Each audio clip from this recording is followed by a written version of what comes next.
uh, Sunday. We have quite a few challenges in the queue. Let's get started. 62 challenges, I believe I saw up there. Yerna, 69. You're up first. Good luck to you. As usual, hello to everyone on both YouTube and Twitch. We're live simultaneously on both platforms. Always nice. We catch viewers on both of those sites. Okay, Yerna doesn't seem to be here. Hecklar, what's up? Is Hecklar? I know Hecklar's here. What's up, K Buckby? Also, Rumpelstiltskin Jr. On YouTube, hello to Hurai, Michael, Andrea. Ooh, Hecklar's not here. Oh, I was just about to abort that. All right. Let's play a Karokon. Hello, John Stevenson. Also, Sumat, Joao. A Worldly Time. Hello. All right, knight f3. Let's play d5. We'll get this typical Karo structure. I feel like I've been seeing a lot of this lately. I had a YouTube video in a game where I played this. I'm generally pretty happy to see this from the black side because I think this knight is misplaced. That's what this boils down to. Hello, Cormac. Greetings, Belgian Novice as well. Good to see you, Belgian. John Carter. Yeah, what have you guys been up to this weekend? All right, let's take here. Then castle. Okay, so the thing about this type of position, it's very tempting to play in the center with e5. A lot of amateurs play that way. Not a great idea in my experience, because when white takes, we're going to wind up with an isolated pawn on d5. Better to try to play down the queen side and the c file specifically. Knight a5, knight c4, pressure b2. In some ways, it resembles a Sicilian in my mind, this kind of pressure you can generate on that side of the board. So that's likely what I'm going to go for here. Knight e4, maybe. Nah, let's play knight a5 first. So I think Hecklar is onto something with moving this knight, because again, the knight is blocking the c-pawn. I don't think that's a healthy construction for white long term. So, all right, and now let's jump into c4 attack here. This is a reverse Carlsbad structure, if you want to think about it that way. So those who are d4 players or play the QGD from the black side, this structure should look familiar. What's up, Disgrace F1? Some Dutch or bird action today. I think I could probably work that in. I think I could do that. All right, so yeah, Hecklar's doing a good job of staying solid here. I can try to increase the pressure on the queen side, b5, a5, b4. That's probably the default plan here. I'm also kind of looking at f5 because I feel like I have such a good grip on the position. I can do this. I might not otherwise play this way, but the threat of f4 looks annoying, and I'm curious how Hecklar is going to react to that.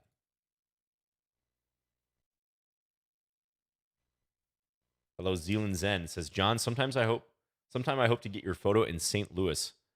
Yeah, that'd be great. I haven't been to St. Louis in quite a while. I'd like to make it back at some point. Oh, I know what this link is. This is Hecklar's favorite question. If I've watched this particular YouTube video. Oh, thank you, Hecklar.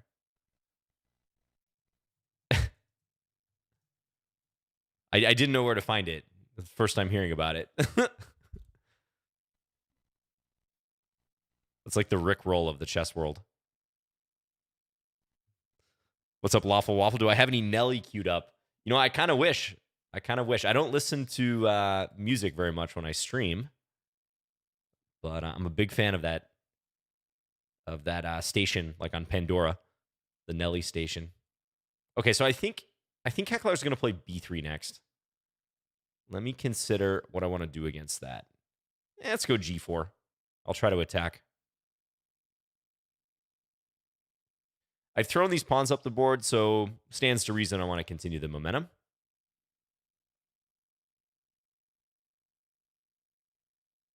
Okay, now I think it would have been better to play knight h4, because now there's issues with f2, right? So if this knight moves, let's say knight h4, I'm not going to play knight takes f2, because that runs into queen g6. I do have rook takes f2 on tap, though. Let's just think how I want to play this, though. Let's take here. and then take here.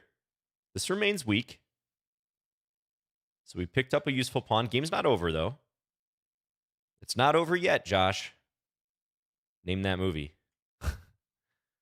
All right. I should probably get rid of this, huh?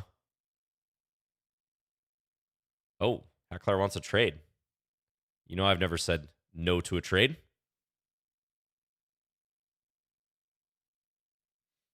Okay, so this rook endgame looks winning. Looks very strong for me. Can I just play this move? Nah, let's go h5. We'll play pawn h5. That's right, searching for Bobby Fischer. That is correct. You are absolutely right. Great movie. Highly recommend it. My favorite chess movie. So I would highly, highly recommend checking it out. I don't know if it's available on any of these streaming platforms. I haven't seen it on any. But it'd be cool if like Netflix or something put it up there. All right, don't get flagged, John. Heckler will do it to you. This rook is nearly trapped, right? A6. You have a check here. I don't exactly know how to win it, but I don't think I have to. Oh, now I go here maybe? Let's push this first. Take. Check. And push.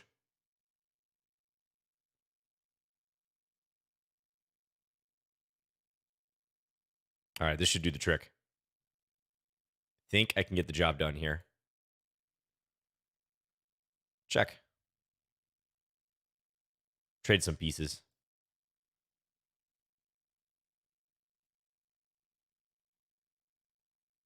Oh, okay. No stalemate. All right, good game, Heckler. I think if you had played knight h4 at this juncture here, let's check it real quick with the engine. Knight h4, things are still up in the air. Yeah, engine says dead equal. Wow, actually, this is not bad for you. I'm a little surprised by that because of knight h2, counterattacking this pawn. And again, I can't play knight takes f2 with the fork because it allows queen g6. We got to be vigilant for the long-range diagonal moves. Yeah, so I probably misplayed it a little bit in the middle game. I'm not sure f5. The engine's kind of critical of f5. So maybe I would have been better off going for the pedestrian plan here, the typical plan of playing on the queen side. All right, thanks for the game, Heckler.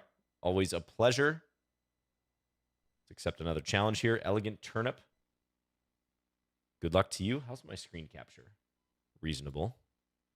Oh, yeah, looks good. Okay. The French, the dreaded French defense. Let's play a King's Indian attack.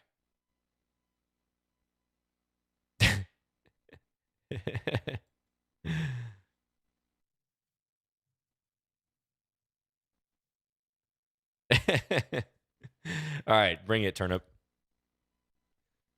I like this username, by the way. Elegant turnip. Hello, a worldly time. Hope I can play against you. Would be interesting. Yes, I hope we can play as well. Just a reminder of the ground rules. So we're going for 2 hours. I'm playing 3+0 blitz against all comers. Anyone can challenge. You don't have to be a sub on Twitch to the Lichess channel. You don't have to be a Lichess patron. No. It's not pay to play. Everyone is free to challenge. You don't even have to be watching the stream. You can send me a challenge. But it has to be 3+0, standard chess, casual, or rated. If it has an increment or it's a different time control and I see it, I will abort the game. Just as a heads up. So nothing personal, strictly business, but we got to keep it to 3-0.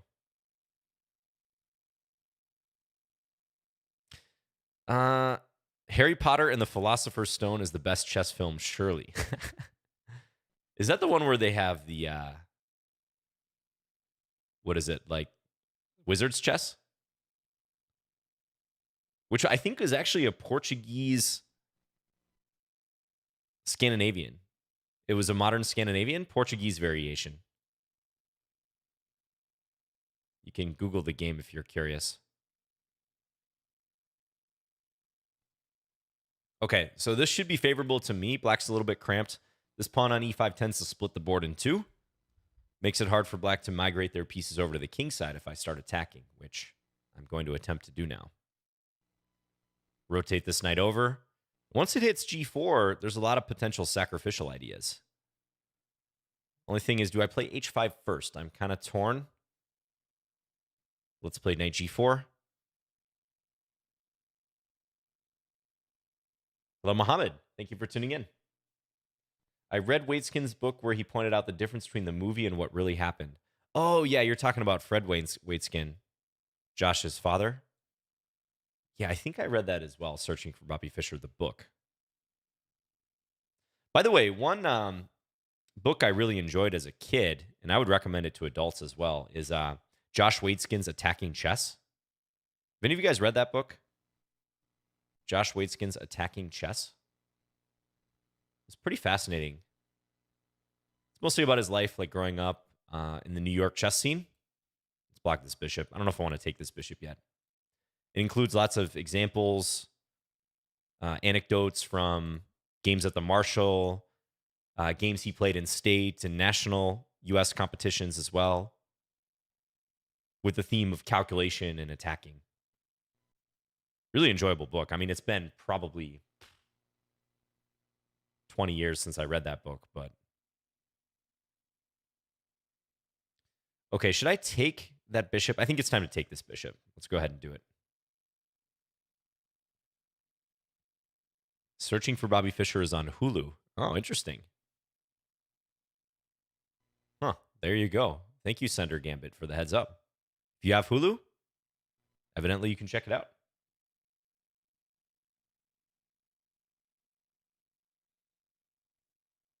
Shout out to all our mods.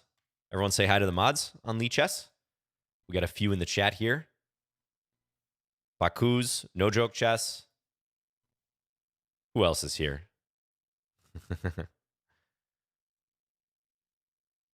Let's play Queen F3. Yeah, is Lopare here? Lopare is usually here, but I'm not sure about today.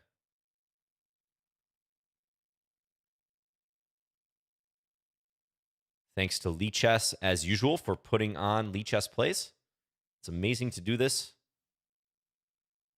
I am grateful for this opportunity. It's become a part of my weekend routine on Sundays. Okay, I think King F7 was forced there because now I can take... Is that actually... Oh, yeah, Bishop D7, I can at minimum take the queen.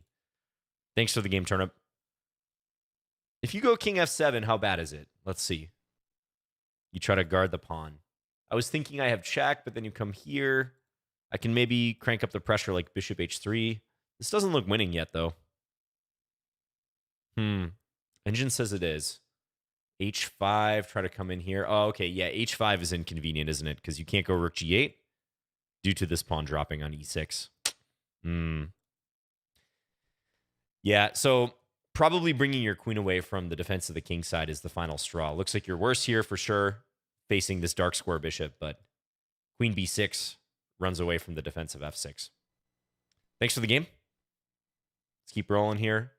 Ierna. See, this is why people believe, without actual evidence, but they believe the algorithm could be rigged, because Ierna was the first game I played today. They were not there, and Ierna must have re-challenged, and they got lucky with the algorithm lottery. So good luck to you, Ierna.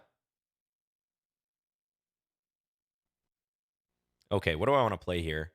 Let's play a dragon. John Doe says, hello, John. I have read a little about Viktor Korchnoi. I would like to know if you have played against him, and what was it like to play against him, or what was my general impression of him.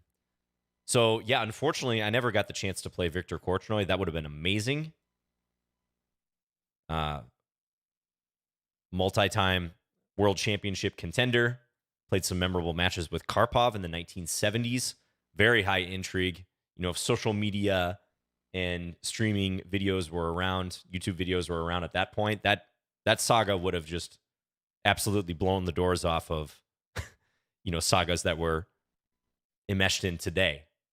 Like, for real, that was some serious international intrigue. But yeah, Korchnoi was a very interesting player. Probably one of the things he's most known for was competing at a very high level, well into his 70s, and I think into his 80s as well, like early 80s. There's that great picture of Korchnoi playing Magnus Carlsen. Memorable generational clash. So he maintained his level amazingly well to a very ripe old age. And Korchnoi as a player was always interesting to me because he had kind of a quirky style. I got to confess, like, I haven't studied as many of Korchnoi's games as I have of some of the other K players, like Karpov, Kramnik, Kasparov, of course. But he played some interesting openings, and he was fully willing to take risks. I guess, like, uncompromising is the word that comes to mind. And a fighter. That's what I think of when I think of Viktor Korchnoi. I recall him, like, crouching on the black side of some of these, like, very tangled French defenses.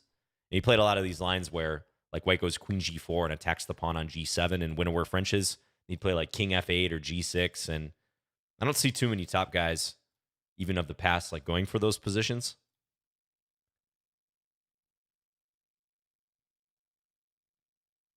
And I think Korchnoi, in terms of sheer number of rated games played, is one of the most active players of all time.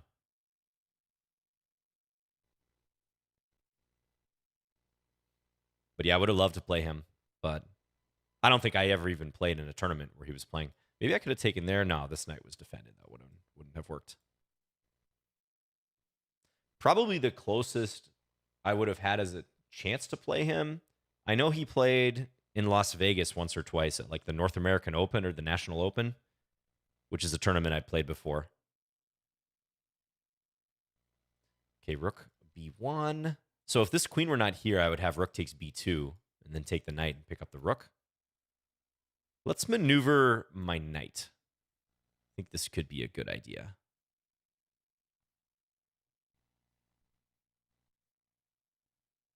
He never broke 2,700. Really? Kind of surprised by that. I mean, he was active in a time where if you were 2,600, that was, like, incredibly strong. So there has been some rating inflation. But yeah, that is a little surprising. Okay, I got to be kind of careful here. Don't want to get attacked too much. Let's take here. And now maybe bring this in. Maybe plug the file with the rook. I have queen a6 if I need it. Yeah, that one, I think I'm just going to ignore it. I'm going to double. Who's the biggest name of the older masters you played? Ooh. Yeah, I haven't really played anyone at an absolutely, like, elite level that would come to mind. Maybe if I thought about it a little more. I mean, I played, like, Ding Liren, but that's obviously a modern young player, youngish, playing for the World Championship very soon. I'm trying to think if I played, like, anyone of the past generation that you guys would be impressed by. Let's take here.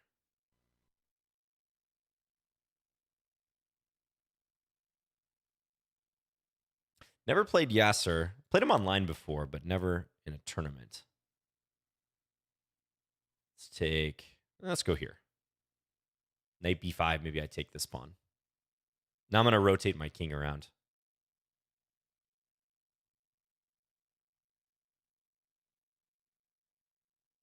Take this pawn. Too many pawns. Never played Anand, Kramnik, Topalov, Gelfand. Unfortunately not. No. I have played Feingold. You know, the thing is, those guys, thank you, Erna, for the game, by the way. I think this queen c1 move probably a bit premature. You should put the queen on d2, which allows you to castle queenside if you want. Boris Gelfand did actually come to a chess camp that I was in Minnesota, my home state, back in, good luck, Destroya, back in, I'd say, the late 90s. Because my coach was the former coach of Boris Gelfand. So Gelfand came to our camp and he showed one of his games and, like, hung out. He played soccer with us. football. That was really cool. Really nice guy. The kids were trying to get him to do a simul, but I don't think that's what he was there for. So,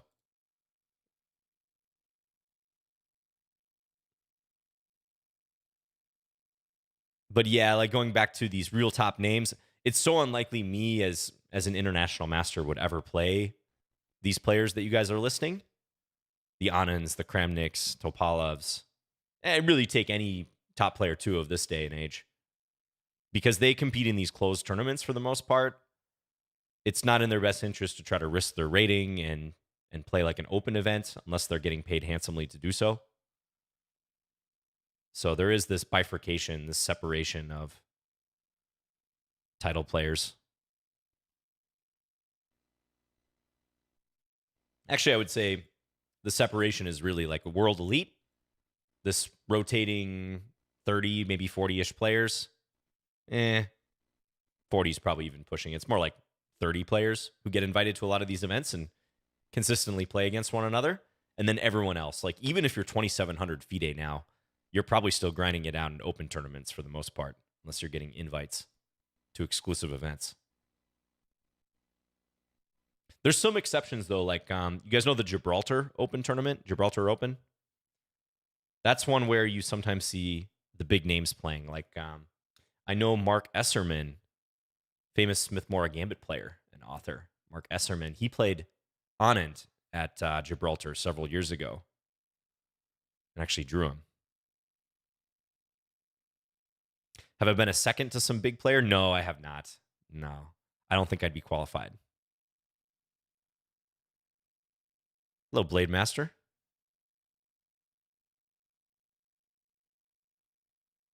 Is this a Catalan now? Yeah, we did take it into a Catalan.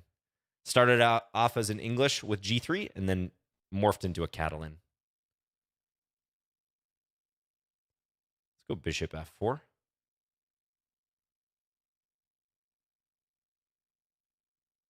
What's the scariest prep you faced OTB? Scariest prep? Ooh. I don't think a single game comes to mind.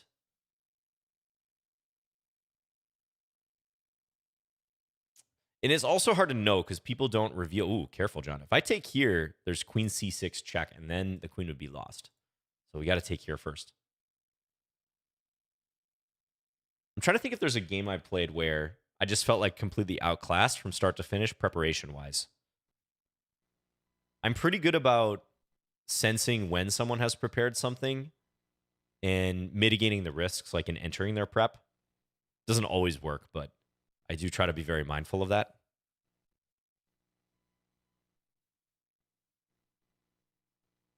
Wow, Anand declined the Mora. Yeah, he did. He declined the Smith Mora against Esserman. That's right. He played knight f6 on move 3. e4, c5, d4, c takes d4, c3, and then knight f6, which is an Alapin transposition. Exactly. Hello, Jamie.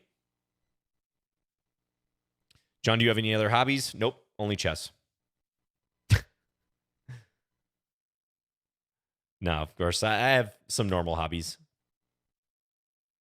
My latest hobby has been fitness classes. I've been doing a lot of high intensity stuff. Not CrossFit, but high intensity workouts. All right. Thank you, Destroya. Appreciate it. And I think, yeah, I think this position's already pretty suspect. So maybe you got your operations confused here. I think in this position, if you play c5, you should be fine. And in fact, I bet there's games here. Yeah, c5, overwhelmingly played move. Scores well for white, but I don't know how much to read into that. Let's see. Okay. Yeah, maybe this setup already isn't the greatest. I mean, +1, that's a pretty significant advantage. There is a line where b5 is acceptable, but let's say I'd played rook d1 or something here. This would make a lot more sense now because you get to do a tempo, and then you very quickly put the bishop opposite my bishop immediately after I move my queen. So playing b5 when you did, when it doesn't come with tempo, that does look concerning because of the knight c6 idea. All right, thanks for the game. All right, who do we have next? Domino Domino. Good luck to you. Hey, Domino. This is our fourth game together. Destroya says, don't play much Catalan from the black side. Yeah. The move order sort of took it into that direction. All right, Domino, we're going to have to abort. You can always re-challenge. Malcolm, good luck to you. Wow, 10th game. Oh, this is an adoption game. Very important. Good luck. Good luck, Malcolm. Let's play G3 here. Maybe another Catalan style game. Seemed to work well in the last one. Move ordering to a better Catalan through the English. Yeah, gigabrain transposition.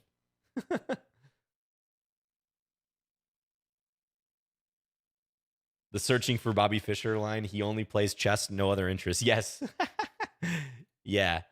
What scene does that come in? I think that's when Jonathan Poe, who's like the pseudo villain, but not really a villain in the story, another young, talented player that's like Josh's rival in the movie, based roughly on a real life person who's actually a fascinating guy. But anyways, yeah, that's when Jonathan Poe's coach is like talking to Bruce Pandolfini in the Marshall Chess Club, and he's bragging about this young prodigy that he has. He's like, he has no other interests, only chess. He's like talking him up. Yes, that's the kid who says trick or treat when he beats the hustler in the park. Man, I love that movie. You guys are making me want to watch this movie. I might have to fire it up tonight.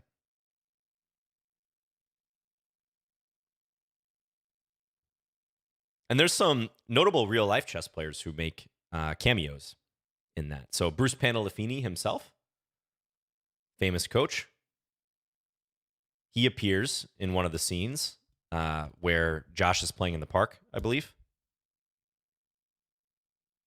There's also a scene at the Marshall where there's like a tournament going on, and they're going around the room and mentioning like various grandmasters who are actually there and appear in it. Yes, Cameron Shirazi, who I think was an IM, but yep, he's mentioned. Roman Ginji-Hashvili, Joel Benjamin is in the film. Also, the kid who plays Josh Waitzkin was a chess player too. Like he played in some tournaments. I think that's how he got cast.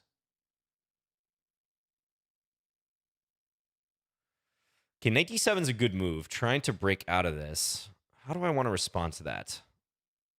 I mean, I guess I have e5 defended, so it's maybe not a big deal.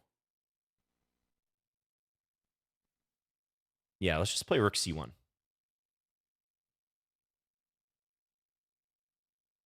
Pandolfini's one line. Yes, he says young Fischer, right? He leans over and says young Fischer.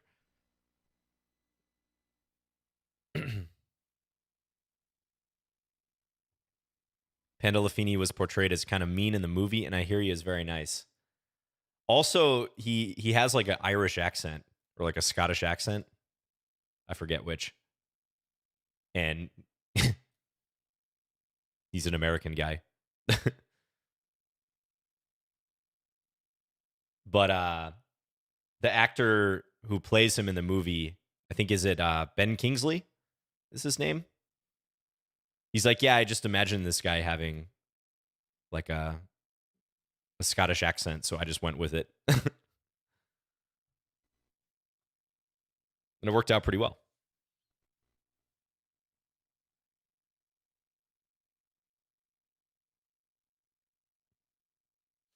All right, so I have a massive strategic advantage here. Let's play h4. I'm just going to continue grabbing space. And Malcolm's trying to break out, but that loses the c6 pawn.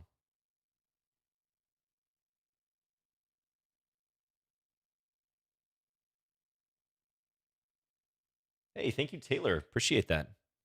Glad you're liking the content. Cheers.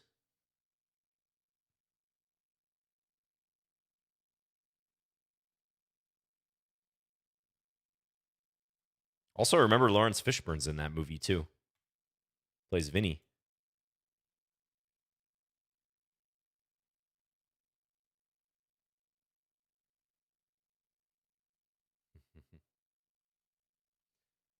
John Doe asks, "Hello, John. Sorry to repeat a question if you had already seen it. However, Ulf Anderson is another chess player with another interesting playing style. What is your opinion of him?" I love Ulf Anderson's chess. I've learned a lot from his games. Endgame maestro, strategic master, extremely solid player. Back in the 70s, 80s, one of the toughest players in the world to beat. Yeah, big fan of Ulf Anderson. One of those guys who didn't take a lot of risks when he played or when he was at the highest echelons of chess. But he took his play style, grinding people down, finding these small edges. He took that to an unbelievable level. Yeah. I read a book a few years ago based on Ulf Anderson's games. It like presented a repertoire for one knight f3 as white, which I played in this game, based on Anderson's games. A lot of English stuff. He got into a lot of Englishes and more nuanced lines from the white side. Yeah, so Malcolm, I think this whole setup's kind of cramped.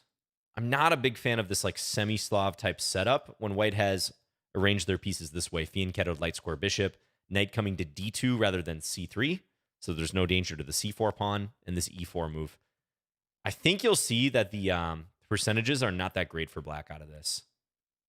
And you should probably hasten to play b6 and get the light square bishop in the game, because he never managed to do that in the opening and early middle game in this one. So if you're going to play it, probably this is the way. But personally, I wouldn't mess with this line. It's pretty pleasant for white. Ooh, I got a 9 average centi pawn loss in this game. Nice. All right. Pop Bopper. Let's do it. 21-28. Thank you for being a Lichess patron. Good luck to you. Let's play e4, e5. I very rarely play this, but let's go into a re. I did study this from the black side over a decade ago now. I spent one summer studying this.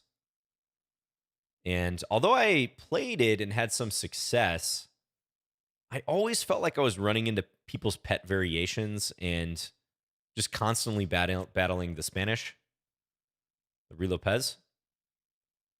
So I don't know. I somehow kind of lost interest in playing it from the black side, e4, e5, even though objectively it is probably the best response to e4. How do you guys feel about it? Let's go here. I'm going to do this little maneuver of the knight to d7. Archangel variation is mind-blowing. Oh, yeah, that's a complicated one. That is complex. Let's take. You get to play your prep as black. Yep. Kind of depends on the variation that they throw at you. I think at the amateur level, with e4, e5, I mean, obviously your opponents are seeing it so often. Like everyone does have their little weapon that they use. And you got to be ready for a lot of the gambits. You know, Evans Gambit, King's Gambit, the Goring Gambit or Garing, I forget how it's pronounced. Danish Gambit. There's so many of them. And I know black has some fun ones too, like the Stafford or the Marshall, but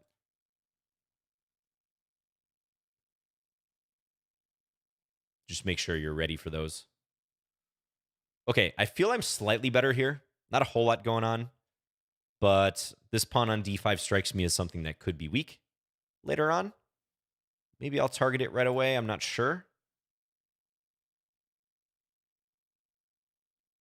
Let's fight for the file first. I'm going to go here. Oh, I think knight b4 is going to be played. I probably should have played this, but that's okay. I think we can deal with knight b4.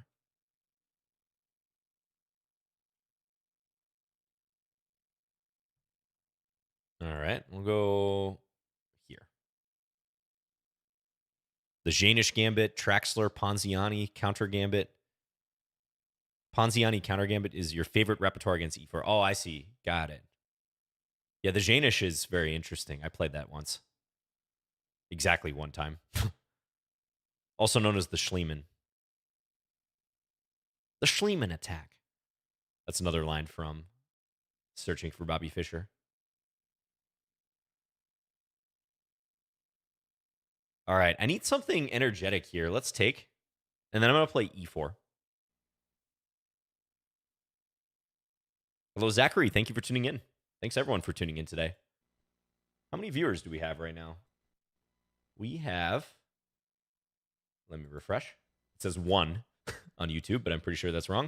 185 on YouTube. 261 on Twitch. Very nice. Thanks again, everyone. Okay, G6. I'm just going to get rid of the back rank threat. I'm wary of this knight coming into C6, but I don't see the follow-up per se. Oh, the B5 pawn's going to hang. That's the follow-up. All right, well, let's go here.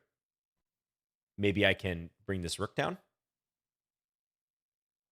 Probably start with King G7, though. I think that's responsible.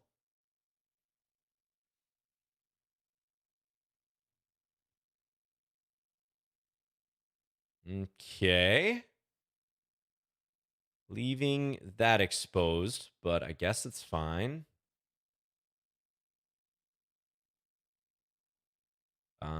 Let's go here. I'm in danger in this game. Can see why I don't play E5 anymore. There. Wait a minute. Check. This looks kind of dangerous for my opponent. Don't know what my follow-up is, though. Let's go H5.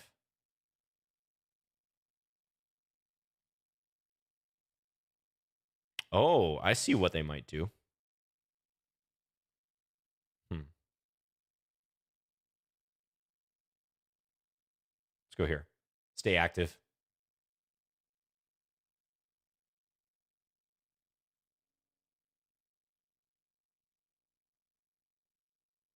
Attack the rook.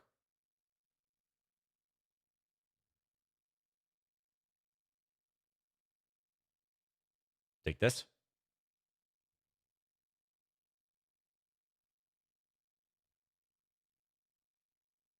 Focus, John.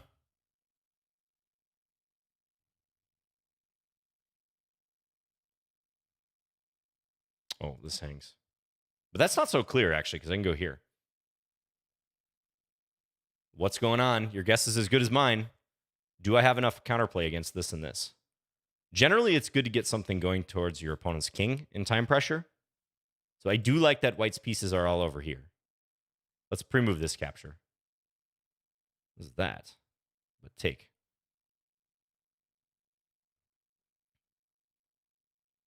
Yeah, my opponent is panicking. This will be mate, actually. Bishop G3. Oof, okay. I got kind of lucky there in the time scramble. That position wasn't looking too hot for me. I didn't see this route of the knight coming to B4 for some reason. That wasn't on my radar. I thought the knight was going to have to come here. But knight B4 was annoying. That was a nuisance. What can I say? The Ruy Lopez is a good opening. Maybe I should switch to the Berlin. Like a true pro. Play the Berlin Wall. It was tricky, though. I don't know. Yeah, 96 was good here. So this flashed across my mind. 96, idea pawn takes e6, and then queen takes b6. That was probably a killer. And this pawn is pinned. I also can't get my queen in the game. So thank you for the game, Pop. That was a competitive one. You had me on the ropes there. Yule, good luck to you. Haven't seen you for a while.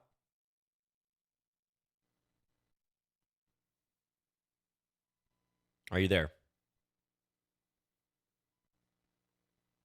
Okay, maybe not. St. Michael, good luck. Let's play e4. The owl returns. Oh, yeah. It means like owl in German. Yule? Is that right? Question, John, was thinking through your moves out loud part of your training or something acquired through commentary? Thanks. That is something I just started doing when I made videos. So no, I didn't specifically train for that. But I think having had a lot of teaching experience prior to making videos, I think that helped a lot because I was pretty used to verbalizing my thought process. Okay, we're going to play this in the style of a dragon or a 150 attack. Oila. Uh-huh. Oila. Thank you. I had a feeling I was pronouncing that incorrectly. Who's my favorite chess commentator? That's an interesting question. Depends a lot on the format. Depends greatly on the format. I think Daniel does a great job. Daniel Narditsky. He's definitely up there for me. In terms of like classical chess insights, I really like Peter Leko. Leko's great. So those are two guys who come to mind for sure. Svidler. Yeah, Svidler's not bad. I mean, he obviously has a ton of experience and insight. The only thing with Peter is he definitely dominates the conversation. So I think he has to be paired with the right commentator. I never really listened to him commentate by himself. I don't know if he does that, but I think Leko is, for an incredibly strong player who very nearly won the world championship in 2004 against Kramnik, I think he's about as good as it gets for like classical commentary.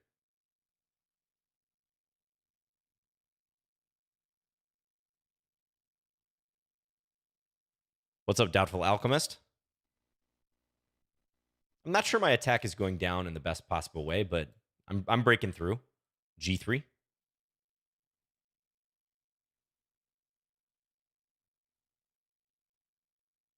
Svidler is too good at chess. That is true. He's very good at chess. Can confirm. Who do you guys like?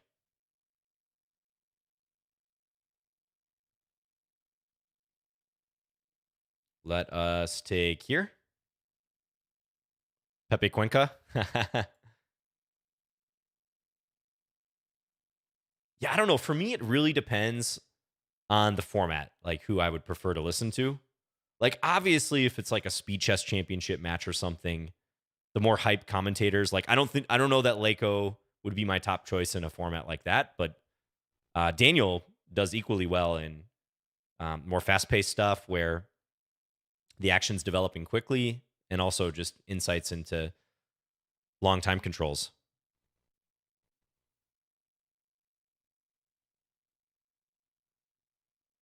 Yasser plus Leko for a bullet tournament. That would be something to witness.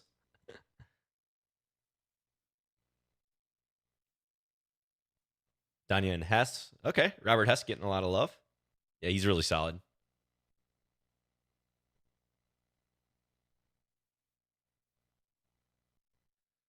Okay, now I can take here, though. This must be excellent for me. I take with the rook or the queen? I'm going to take with the rook. I'm going to try to plant this rook here and then wiggle my knights in to attack.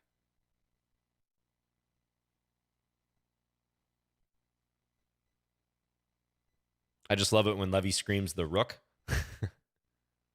Yeah, that's the thing. Like, everyone has different preferences when it comes to commentators.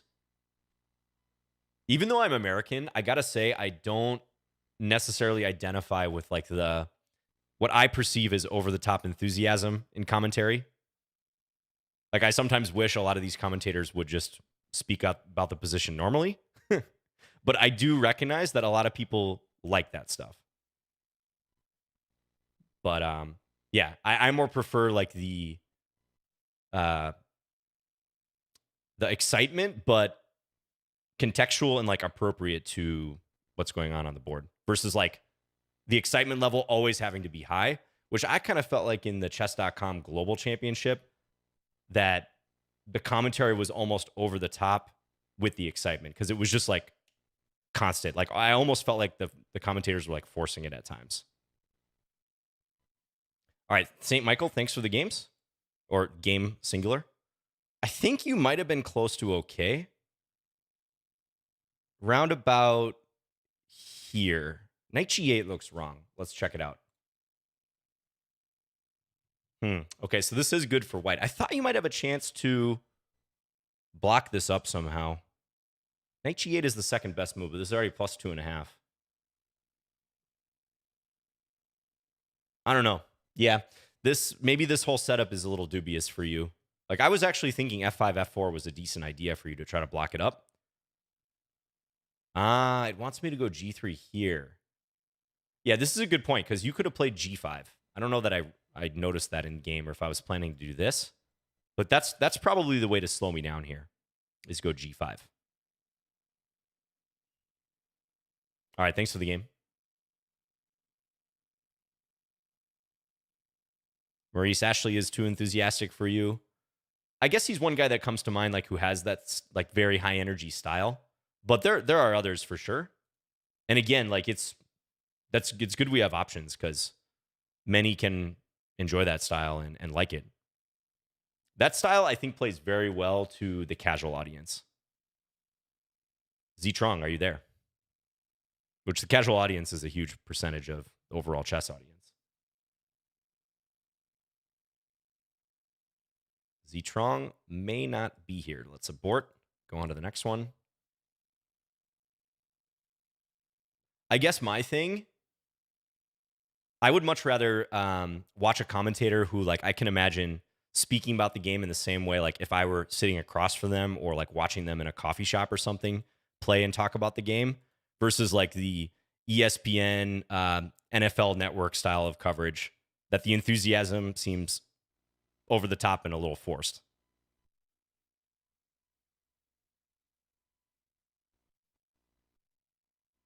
It's tricky, though, because to make the broadcast interesting, obviously you have to mix in enthusiasm. Let's go bishop b3.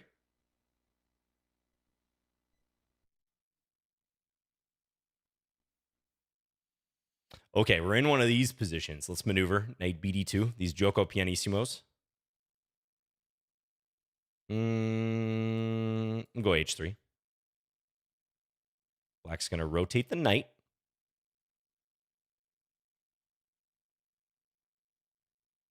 Let's go knight g3. This looks so standard. This looks bog standard. I'm going to go d4 next, I guess. These lines are nuanced. I don't know that black should have taken my pawn there.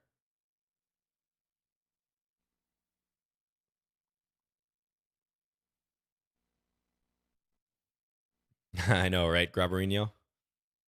What's up, Pat? Greetings. D5. This must be the move. This bishop's kind of blocked. Kind of a Benoni-esque formation here, huh? What to do now? Maybe b3, bishop b2. This is looking nice for my dark square bishop. Polgar was great on Chess24. Oh, yeah, she's really good, too. I watched a little bit of her commentary. Yeah, Jan Gustafsson, always solid.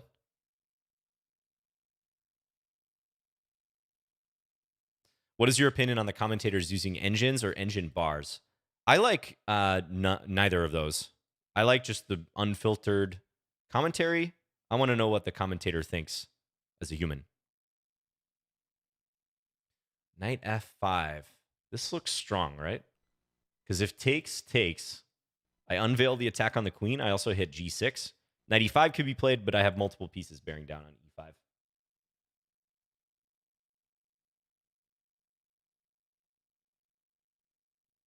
I remember Maurice in that Kasparov versus Short match, which was an awesome event. He was great.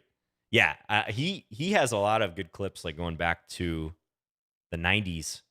Do you guys know that game where Anand spent like 2.5 minutes thinking on a move in the Petrov in a blitz game? And Maurice and I think Daniel King are commentating, and they're like both losing their minds, especially Maurice.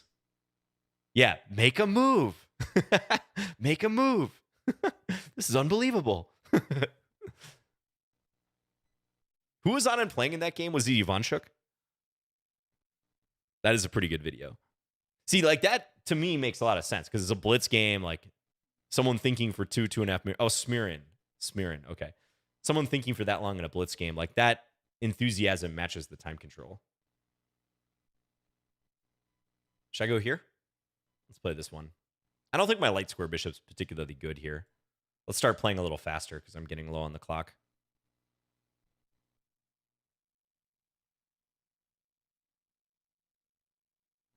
Okay, I think Gore is just gonna dig in here. Just dig in and try to hold.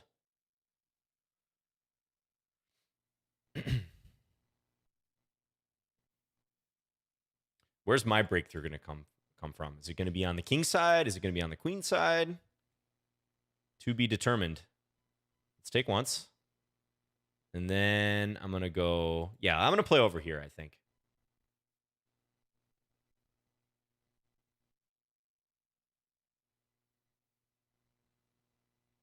Yeah, I probably should have accounted for that move, though. Don't like what I'm doing here. We'll still try to break through. Time is a serious problem for me in this position. Okay, careful for my opponent, though, because g6 could be coming. g6, swing the queen over to h3. Whoa, they're bailing with the king? I don't believe it. Could work. Might work. Let's take here. Oh, wait a second. I got your queen. This is a rated game, yes. Okay, I should be able to win up a queen. Check. Should be able to win with an extra queen.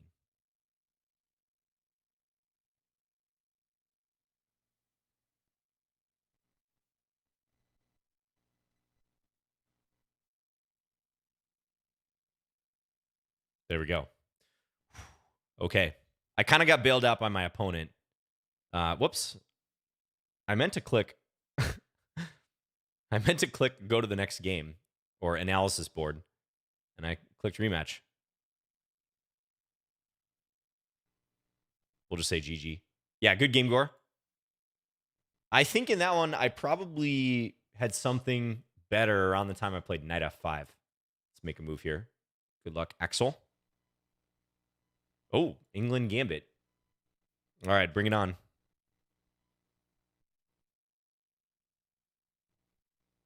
Is this a new streaming account? Well, I am streaming on the official Lichess Twitch page and also YouTube channel. So I also stream myself. I have my personal channel, which is John Bartholomew. What's up, Joel, by the way? Just saw your username.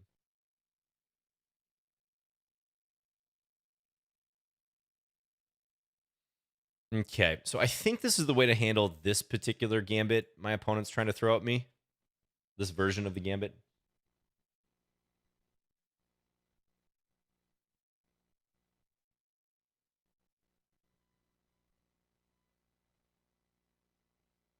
Oh, that's nice of Sabina. Yeah, she's great.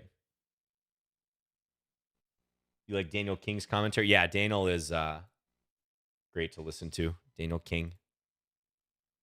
I mean, that voice, that accent.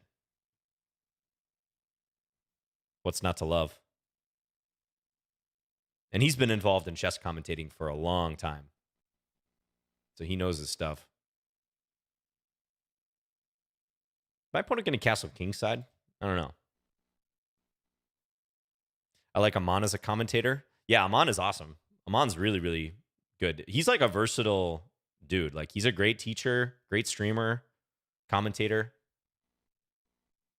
grandmaster. Yeah. I completely agree with you.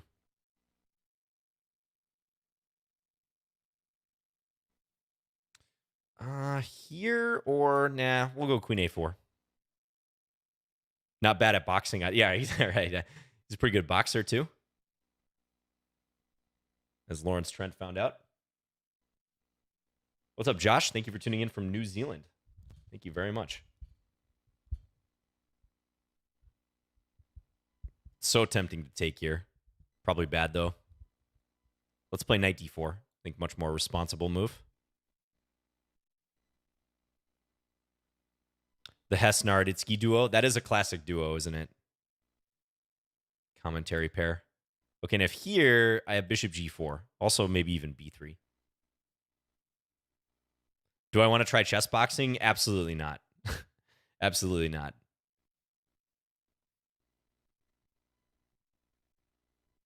No, I don't want to get punched in the head.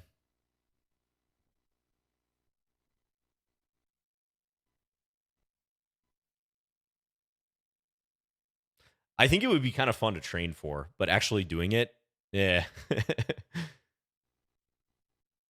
All right, so takes here. So now I don't have b3, but I can take on c5. I can also throw in a check here first. Let's play this one first. Just keep our options open.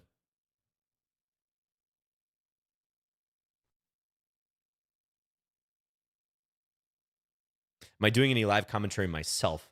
No, not really. I historically haven't really done that. I have appeared as a guest commentator for like an hour or something on broadcasts, especially on Chess 24 in the past. But yeah, haven't really done much commentary. I did actually commentate, speaking of Sabina, she and I commented on the U.S. National Junior High Championship a few years ago in Dallas. That was a lot of fun. We just had a little station in the hotel where the tournament was going on. Okay, now I think I'm going to win something. King here, check. So black has to go king here. I have check, take. There's also this, but the bishop here, maybe this is the best move, therefore, trying to get black to come to me. In all these lines, I see black barely surviving. Let's do this one, though. I think this might be the move.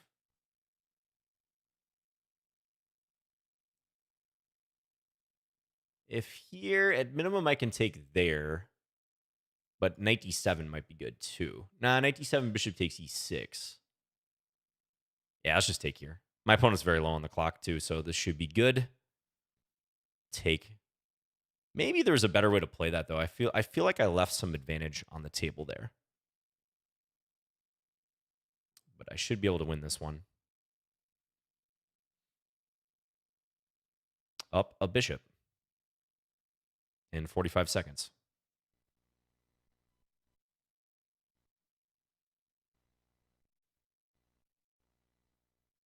Mm-hmm.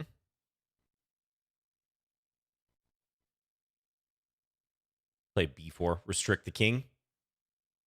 Almost a mating net now, right? I think I can go here and play not only for... oh, there's that one. I was about to say, play not only for bishop c4, but also like rook a8 or something. Okay, this is maiden. Not maiden 2, I guess, because they can take, but winning.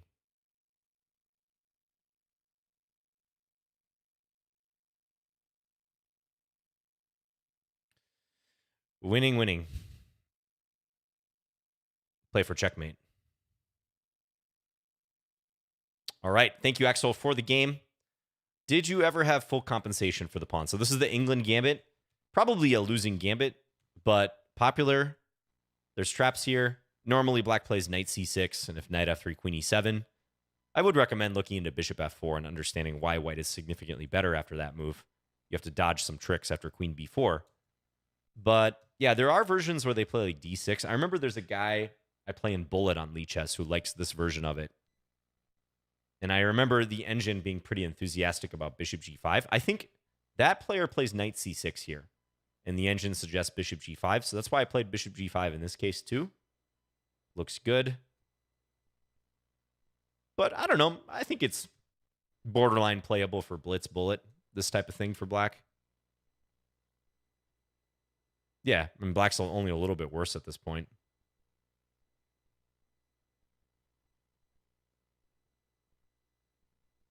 Yeah. Okay, thanks for the game. Appreciate it, Axel. Let's check that moment where I played bishop e6. What do you guys think is going to be the best move here? If you had to predict.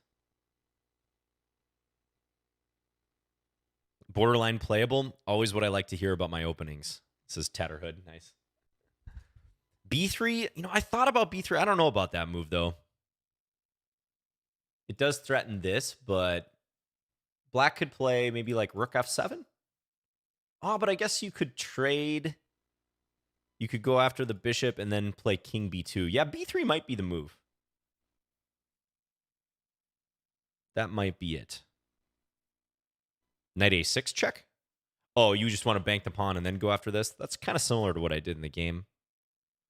Rook d2 or something weird? Let's see. Rook d7. King c6. Knight d3. None of you saw this. Nobody saw this move. Double attack here. And knight b4 threat. Forking the king and the light square bishop. If you saw this, just turn yourself into Lichess.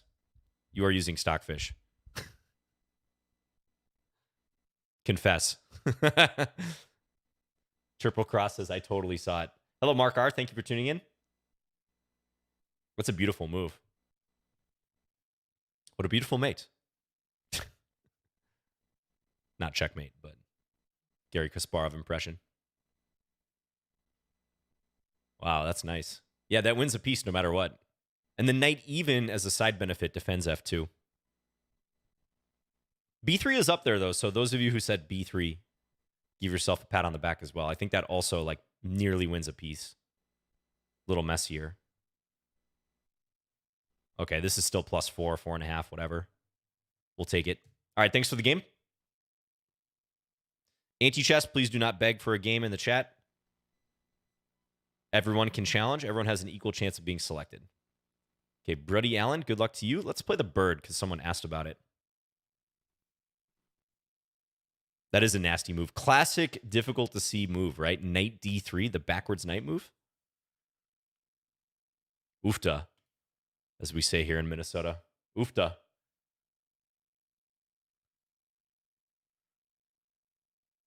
I think you Scandinavians say that too. We have a lot of Kiwis in the chat today. Interesting. Shout out to the New Zealanders.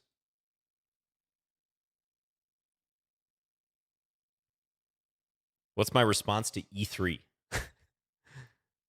I can't say that I have a response prepared for e3. I'm mostly just grateful that my opponent played that move. Like a French attempt. I'd probably usually play d5.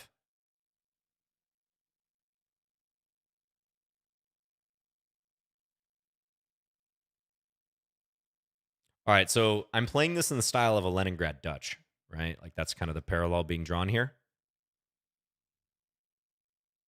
E3, F6, yeah.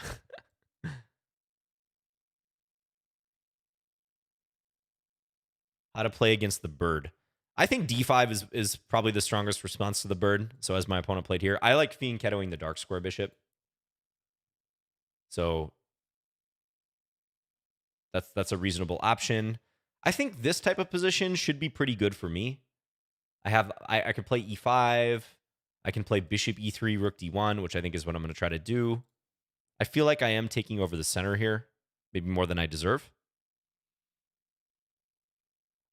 North Carolina Dan says, I lost OTB as white in a QGA game yesterday, so I'm interested in that question.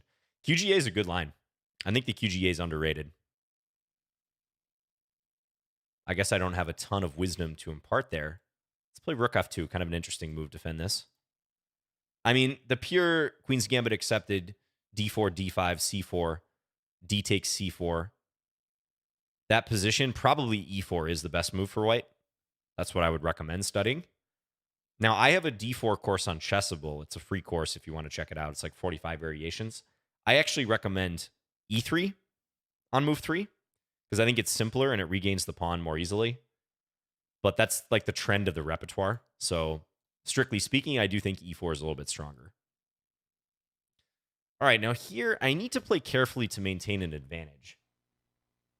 Because I have the bishop pair and I have more mobile pawns. But it could easily evaporate. Like, let's say I go here. Then knight g4 is annoying. So I'm actually going to play bishop d1. Bishop to David 1. And try to keep an eye on the g4 square. But, I mean, Bruddy Allen might be okay here. They're pretty active in this position. So I need to be vigilant. e5, maybe? g4? How about g4? g4, g5.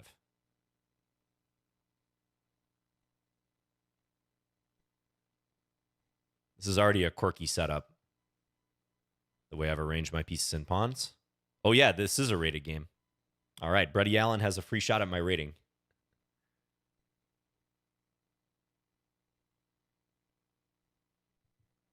I welcome it. Walter Brownstone says, got to give Amon credit for having the courage to try something new like chess boxing. Yeah, full credit to all the chess boxers that night. Amon, Lawrence, Andrea, Dina. I mean, that's courageous to get in, to enter a domain that you don't have any experience in or very limited experience in front of hundreds of thousands, maybe even millions of people with the VODs. Yeah, so Bruddy missed that this was defended and potentially get beat up. I mean, that's, yeah. So credit to everyone who decided to do that.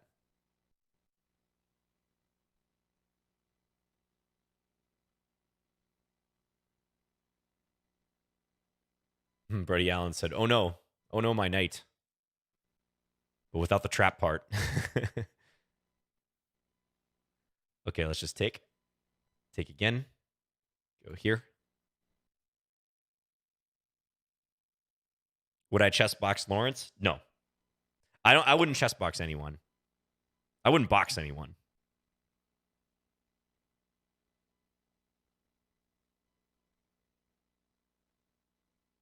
I value my health too much. I have bad knees too. I'm not sure I'd be like the best candidate for it. I'm in good shape, but I've torn both my ACLs. I think I mentioned this before on stream. So like my lateral movement and quickness is probably going to be limited. Oh, now Brady Allen is going to be disappointed by this. This is almost cruel. That was a combo to win the pawn, but I just so happened to have bishop d4. I did not calculate that, but I happened to have bishop d4 at the end. Okay, let's make sure I win this game, though. We got to win. There we go. Thank you, Brady Allen, for the game. I think you were doing fine after the knight got into d4. Let's see what the eval is here. You might even be better in this position. Let's see. Ooh, it's close. Wants me to take on d4 with the bishop. I played bishop d1, after which it's dead equal according to the engine. Bishop c5, best move. Well done. Ooh, yeah, I played g4. I was kind of feeling a little queasy here. I wasn't sure what to expect. e5 crossed my mind, but I didn't want to give you the d5 square. The engine says, John, if Brady Allen plays this correctly, you're in big trouble, my friend. Queen c6, threatening knight takes e4. Which kind of makes sense because I am loosening my king to a pretty severe degree here in doing this. So good game, Brady. Yeah, you just miscalculated with this series of moves. Knight takes g4, knight takes c2. So watch those long-range defenses. Thanks for the game. All right, who's up next? We're about halfway through, a little over halfway through. Wow, this stream has been flying. I look down at the clock and we're already almost 70 minutes into this stream. Okay, what have I not played? Let's play the Van Geet opening. Van Geet's knight c3. Okay, now I could transpose to Vienna, but let's try to keep it in independent territory. I'll go knight f3. And if knight c6, I think I will play d4. I've actually played this from time to time. Standing 8 with full headgear. They're doing a lot to minimize brain injury. But I think the headgear thing, doesn't that mostly protect against cuts rather than the effect of repeated blows to the head?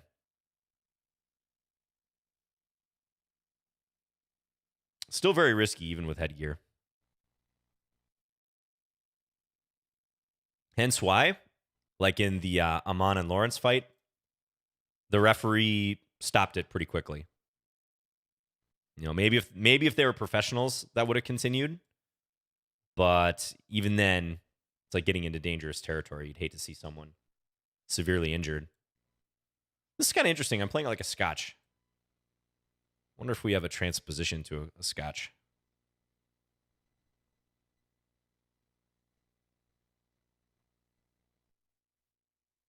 Oh, Brody Allen says, I had a heartbeat over 200. I feel you, man. Yeah. I've definitely experienced that before, too. Playing a strong player. Actually, you know what? One of the most nervous moments I've ever felt in playing chess. So I played the Reykjavik Open one year. I think it was 2012, and I played up on stage against Grandmaster Ho Yifan, women's world champion Ho Yifan. And my heart was like pounding being up on stage, one of the few players up there playing a literal world champion. So this actually ties into my response to one of your earlier questions. Like, she's one of my most memorable opponents. Also, it was really cool. She analyzed the game with me afterwards. She was very nice. I asked her if she wanted to look at it briefly. I didn't want to take up a huge amount of time, but it was an interesting game. And she actually obliged. We analyzed the game a little bit for about 15 minutes. Okay, queen e7 looks extremely dangerous because of knight d5. I just got to calculate what happens after queen takes e4. Because I don't know that I can quite make this work. I want to play bishop f6 there, but then queen takes e2. Bishop takes. Rook takes. I really have nothing there, huh? Looks like it. I could play on queen takes e4, just knight takes f6. But you know what I'm going to do? I'm just going to play f3. Perhaps allows black to play bishop e6 and stabilize, but I'm still pretty happy with this position. Yeah, now let's go knight d5. So this is a significant improvement. Yeah, mod check in the Twitch chat if any mods are around. It's the repeated subconcussive blows that are dangerous. Exactly, Tim Blizzard. Yeah. Boxing is an extremely dangerous sport. And I really enjoy watching boxing, having said that, but it is undoubtedly a dangerous sport.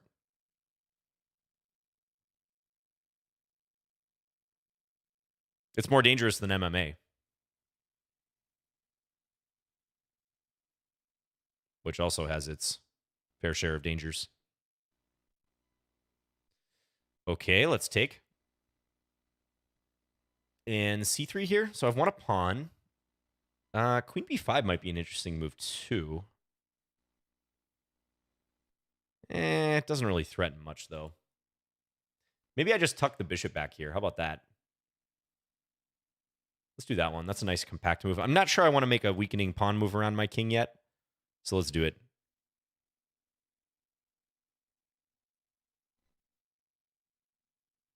Hello, Foxtrot. Yes, I do follow the YouTube chat. If I look this direction, I'm looking at YouTube. If I look over here, I'm looking at Twitch. So I try to keep my head on a swivel.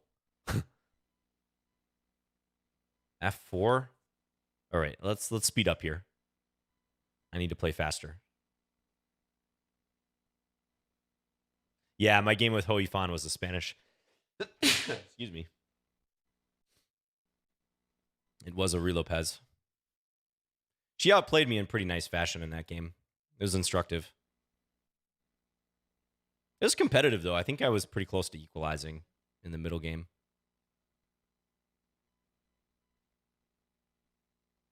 Thank you, Texas Time, Chess Monkey. Black's going to give me all their pawns. And a rook. Just trade. Yeah, so this is the thing. Like, a lot of people start playing too fast too early. The opposite of Fast and Furious, or arguably the same as Fast and Furious. So if you're ever in like a situation against like a pretty strong player where you think time is going to start becoming a factor, resist the temptation to start blitzing out like super early at the expense of your position. I kind of feel that's what happened here with Jumbas. Like, even here, this is still playable. Like, yeah, Black's probably losing in the long run, but you don't have to go crazy here and play B4, A3. We're not that low where that's going to be a strategy just to try to flag me, assuming that's what Jumbas did. But okay, thanks for the game. Yeah, I wonder if we transposed into an actual line from the Scotch. Let's see. Whoa, Van Geet opening Napoleon attack. Was Napoleon a fan of knight c3? He has some recorded chess games. Ah, maybe because it's like a cavalry thing. right? Like playing with the two knights to start. A reference to Napoleon's fondness of cavalry. I don't know. Need some chess historians to help us out. Thanks for the game. Okay, Kiara, good luck to you.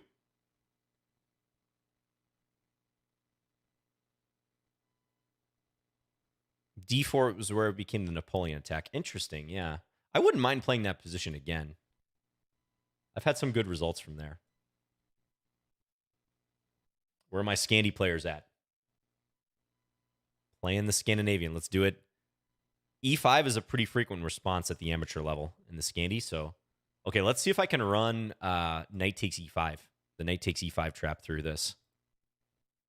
I think this works out. No, it doesn't. This is defended. That would be bad. Okay, let's go. Let's play E6. Now, okay, I can also try D4. This is another type of trap. White must be accurate here. White must play an in-between move in this position.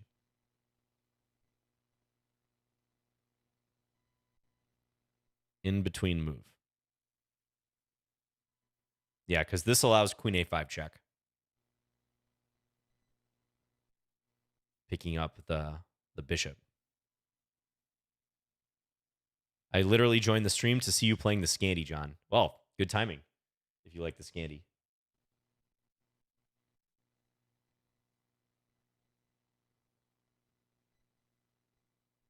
Foxtrot asks, which series of your videos would you recommend for improvement from 1200 to a higher level? I'd say my climbing the rating ladder videos. Yeah, check those out.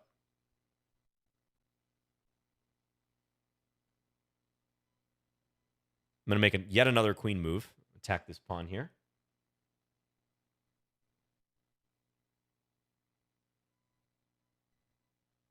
Yeah, let me attempt to exercise my mod power here.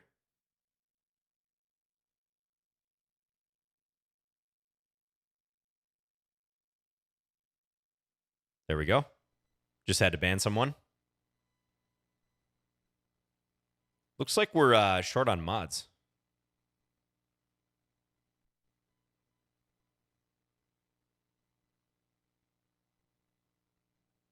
Attack this. Attack here. I think I can take this now. Take, and I have bishop d6 coming up if needed.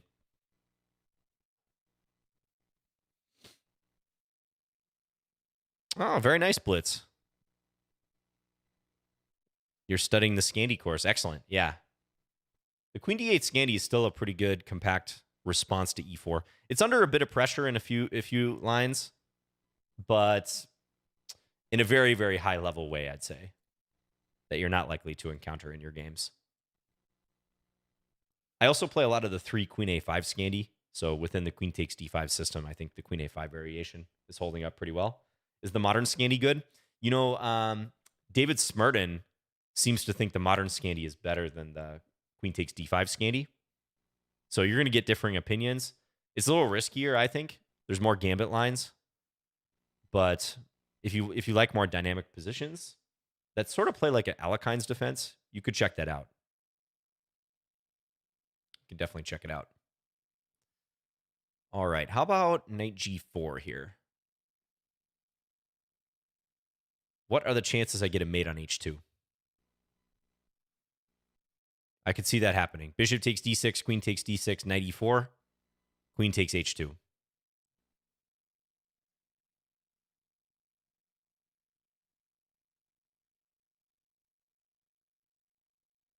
Hello, Ibra Will. Okay, and white sees the threat, so blocks it. Very good. Let's go h5.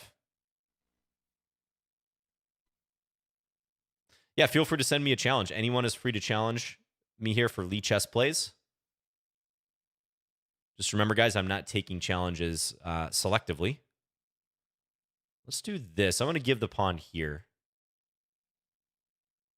Ooh, that could be a brilliant trap, actually, because bishop c6, queen a6, bishop takes g2, discovery to win the queen. That could very well happen. I don't know, though. I think white has one defense here, though. Exactly 1 defense.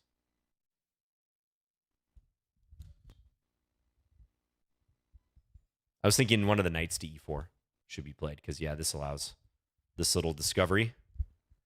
Kind of slick.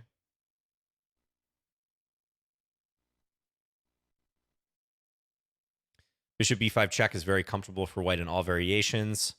Black gets squeezed. Oh, you're talking about against knight f6 on move 2? Yeah, that's a pretty good line. I agree. I agree with you, Pat. And it's one of those things too, like black can try those gambit lines, but in my experience, the strong players like don't let you gambit against them. All right, thank you, Kiara, for the game. So e5, not the best response to the Scandi because after c5, you can actually draw a parallel to, you guys know this line in the Carol Khan, c6, d4, d5, e5, and now c5. This variation is playable for black, and black is wasting 2 moves or investing 2 tempi within the first 3 moves to go c6 and then c5. So it stands to reason this, without the white pawn on d4, is much better. So that in itself is a reason not to play e5. Black can also play bishop f5. Basically, you're looking at an improved French defense style position. I was being a little cheeky with bishop d7. I think bishop g4 is probably a better move, but bishop d7 threatens knight takes e5. You see this discovered attack a lot. Same thing in the French defense. They take the bishop, you come back and you save your knight. Okay, thanks for the game. Hello to Kenta of Rose, by the way. All right. Wow, we have 92 challenges still. Hegel's Ghost, good luck to you. c4. Do I want to do something interesting against this? How can I make this spicy? Let's play e5 to start. And now maybe c6? I don't know. I think knight f3 is crucial there, looking to attack, because I think this should be pretty comfortable for black. You get this nice mobile center. Okay, now, look at this knight. Look at him. Look at him. It's trapped in the center. I can play f5 here, and all these squares are covered that the knight could go to.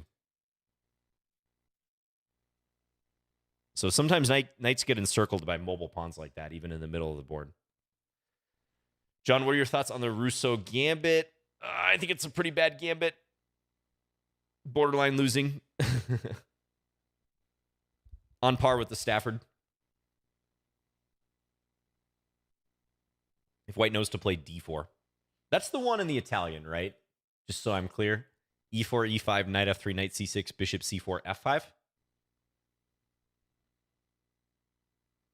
I think if white plays d4 after that, black's position is on its last legs.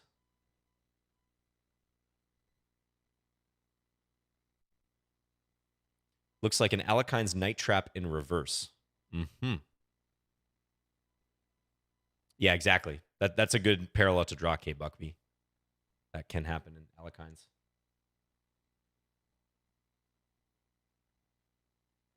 Eric will not be pleased. Oh, about the Stafford? Yeah.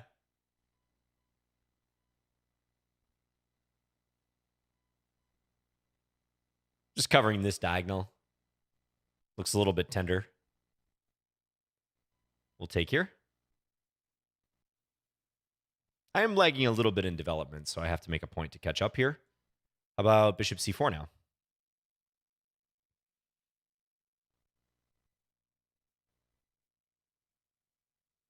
Can I play the Alekhine as a 1700, or is it too counterintuitive?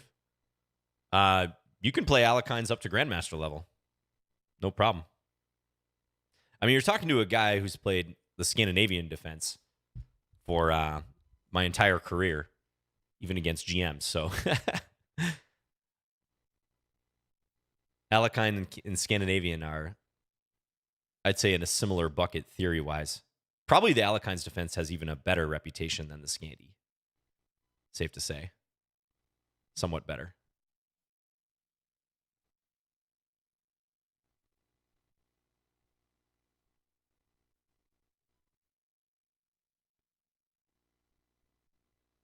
It is a fun opening, isn't it? I'm threatening checkmate here. Bishop h3 and resigns. Thanks for the game. So against this move order, I think you got to play knight f3, after which I may not have anything better than just d6, defend the pawn. I don't really know why I played this variation. I actually think this c6 approach, it's better if white goes g3 in the style of like a reversed Alapin, trying to get d5 in. There's some interesting gambits that come out of this. But yeah, g3, d5, and I think after this, white already has to be careful. You can see the engines indicating knight b1 is the best move. Go all the way back to the stable. Yeah, and the line K Buckby was mentioning, like similar to an Alekhines. So let's say the game goes like this. d4. Now, it's known that black should play d6 here to start stabbing at the center, right? A lot of players play knight c6, though, and this is where black's knights can get trampled. Like so. Hit this knight, and if knight takes e5, c5. And this knight on b6 lacks squares, right? Can't go to a4. Also, d5 is covered by the queen, so they're driven forward. And now, among other things, white can play queen d4, attacking both knights, b5, and dealer's choice here. You can take en passant, renew the threat. I think you can play b3 as well. These knights are clumsy. Yeah, a4 even, apparently. So it's somewhat similar to that situation where the knight gets stuck in the middle, attacked by these pawns. It's a good point, K Buckby. All right. Plays for fun. Good luck to you. We're getting close to our last quarter of this stream. Let's play knight f6. We haven't faced a lot of d4 today.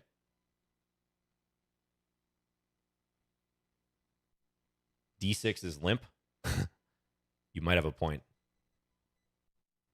Yeah, d6 in that position.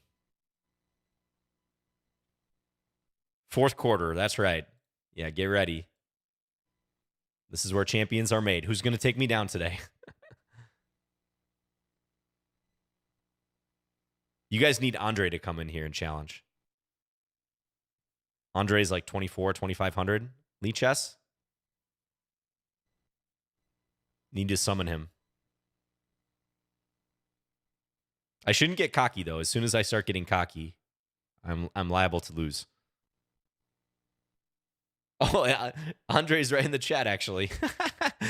What's up, my friend? Glad you could make it today.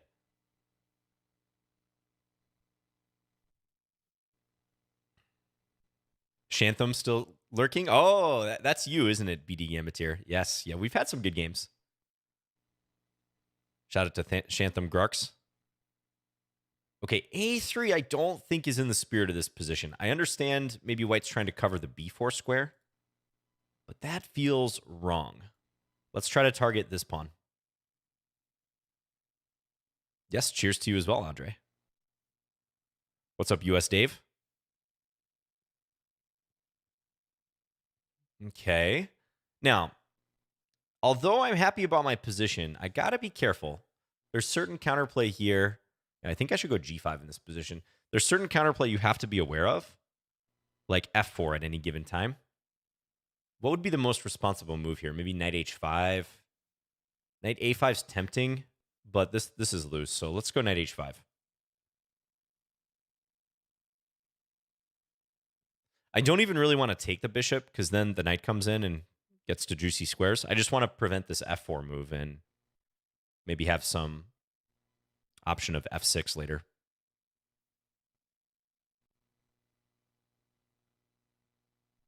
How do you know when it's good to chase the bishop further with g5? Yeah, that's a nuanced thing. You have to weigh the damage to your king. If you think there's a reasonable chance this part of the board is going to stay closed, then you can go ahead and play g5. But it is a tough call sometimes. Absolutely. All right. How do I want to play this? Knight f4 comes to mind. Rook e8 maybe. Let's go rook e8. Just reinforce. I want to prepare knight a5.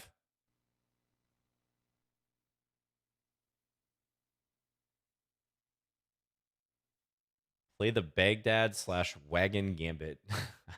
I have no idea what that is. I've never heard of the Wagon Gambit. It sounds funny, though. Where do people come up with these gambits?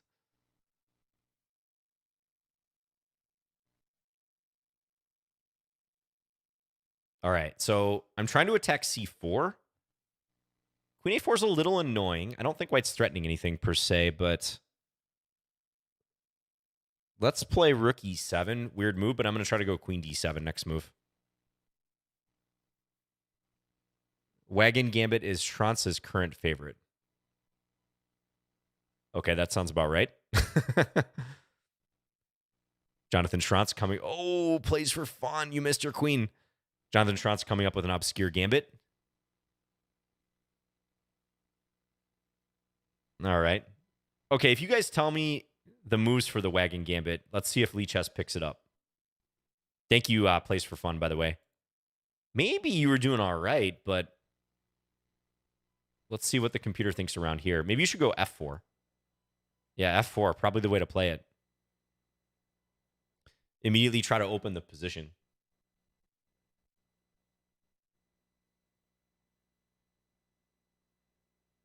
Okay, let me see. Someone put the moves in here before we go to our next game. Is it a gambit for black? D4. Thank you, Violatic. D4, knight f6, c4, a6. Okay, this is a move order. You can also play c5, d5, then a6. A6, knight c3, b5, c takes b5, a takes b5, knight takes b5, e5, d takes e4. What is this? This is some demented version of like a Fajerowicz variation, Budapest Gambit. It's some combination of that line and the Benko. I love how Lichess just declares this the normal variation. Indian defense, normal variation. Nothing to see here. No Wagon Gambit.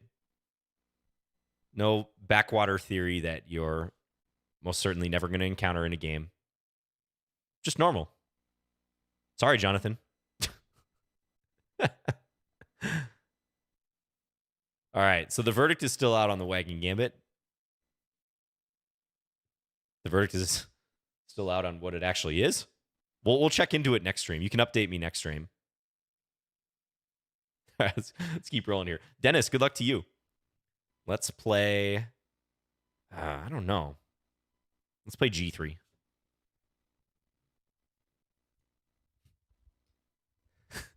That always cracks me up when I see like normal variation.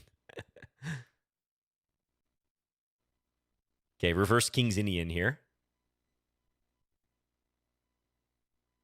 Should I try for... The setup looks a little odd. I don't know. I feel like... I don't know what I feel like. Let's go c4. How about this? And if take, I take on e5. Could be interesting. Let's give it a shot.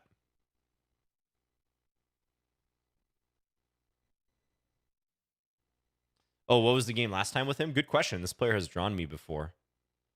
I was up a queen and several pawns, so I'm going to assume that they're pretty fast. So I should be careful with my time management. Must be careful. Let's play a3. Get some Sicilian vibes here. Reverse Sicilian. Knight c3. Okay, e4. I did see that move. I thought maybe here, but then there's bishop e6, huh? All right, all right. I'll buy it. I gotcha. It's probably a good move, therefore. All right, I'll take. I think I have to take. And then take. Okay, maybe rook takes is stronger, because don't I have this move now? Problem here and here. I guess bishop g6 might cover. I don't think I want to play bishop takes c6 and give up my beautiful light square bishop, so. Ooh. Hold up. Wait a minute here. I can play knight takes f7 or queen takes f7. Let's think. Smothered mate alert, guys. Is it going to work, though? You know, knight takes f7 might be the best move here due to the smothered mate ideas. I don't actually see a problem with it.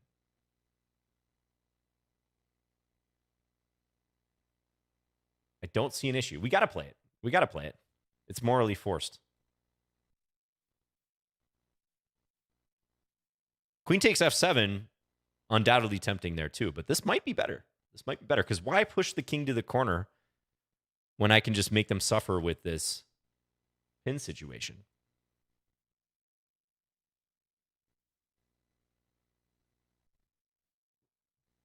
Yeah, black might move the queen.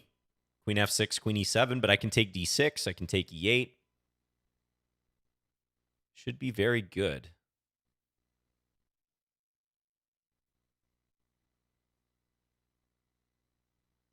I think at minimum I'm going to be up a pawn out of all this, but hopefully I can get more.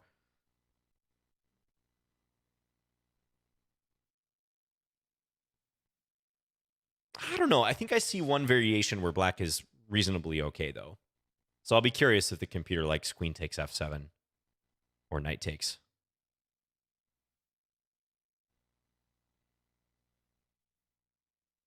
Taylor says, go for it, John.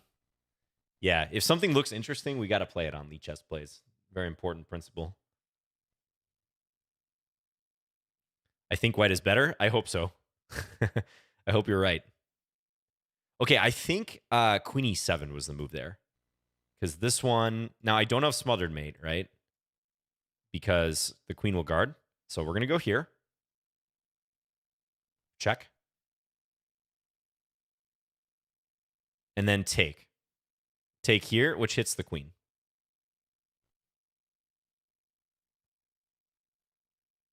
And now scoop the bishop at the end. I'm up a rook. But had black gone to e7, it wouldn't have been that simple. It would have minimized the damage. All right, let's just play a buzzkill move here. Queen f4. I know I lose the e2 pawn, but it's fine.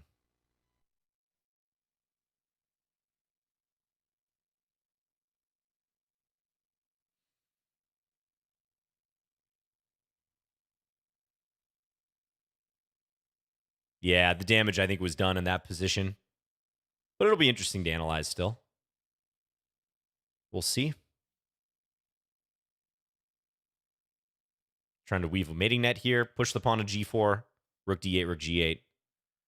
All right, thanks to my opponent for the game. Let's see. I do think black should have played bishop g6 there. In this position. After which, it's probably still completely fine. Yeah, bishop g6.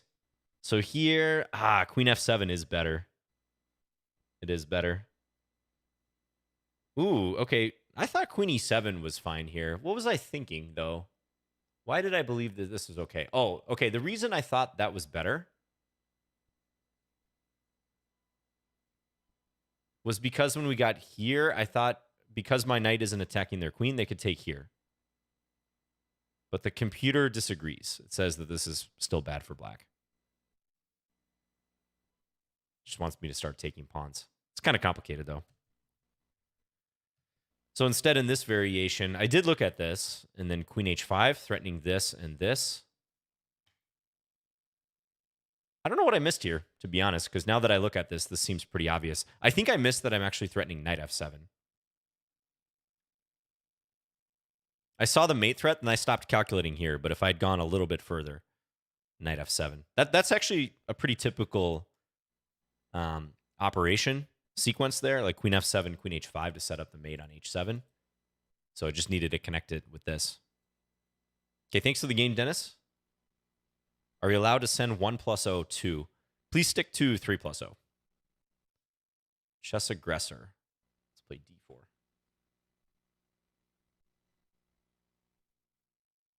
Should I play the Trompowski?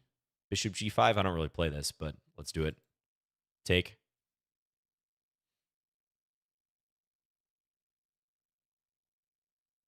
And then set up pawns on the dark squares here against this bishop. Ooh, c5. See, that move to me looks kind of strategically risky because this pawn's likely to be isolated. They keep putting 1+0 in the stream title. Oh, did they? Did the mods do that? Oh, yeah, it does say 3+0 or 1+0. Maybe Sabina or someone else accepts 1+0 challenges.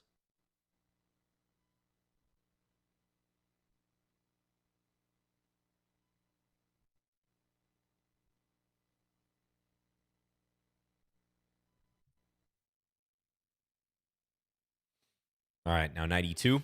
So I'm chilling in this position. I feel pretty good. Yeah, black has the bishop pair, but their structure's a little damaged, especially with this isolated d-pawn. Hello, John. Any new chessable features you are looking forward to? I don't know what they're coming out with. It'll be interesting to see. Yeah.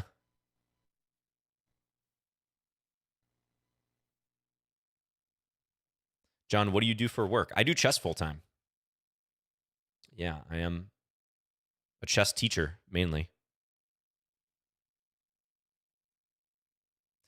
No losses this stream. No, it's been all dubs for me.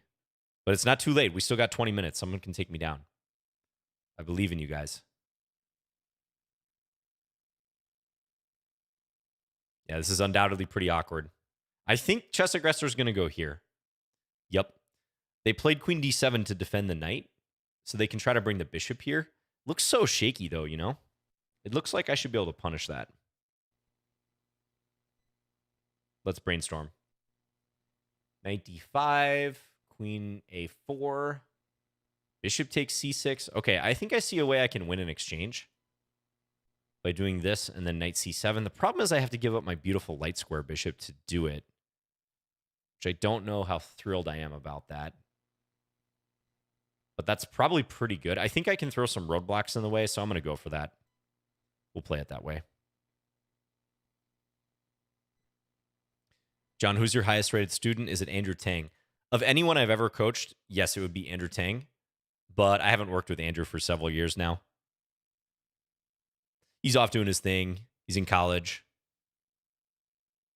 Being a boss. Being a GM. But yes, he's my most successful student I've ever had. Okay, now interesting moment here. I could even think about this move at this stage. Rook c7.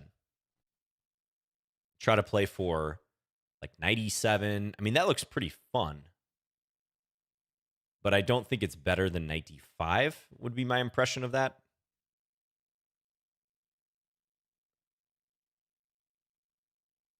But you guys know my motto, so let's do it.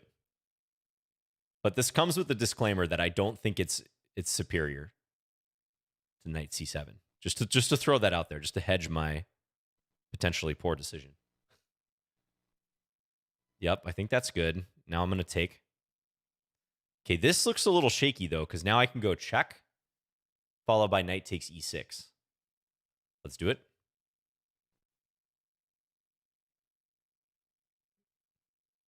Can I engineer a smothered mate out of this? That would be cool.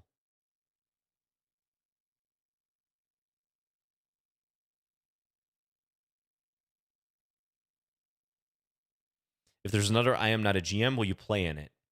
I might be willing to play in it. Depends on the format and prize fund. Yeah, I played in the first version of that, which was fun, but also stressful.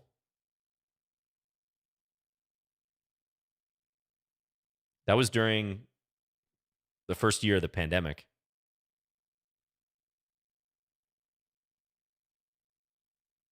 I played pretty well in that thing. Let's go here. Queen takes d5.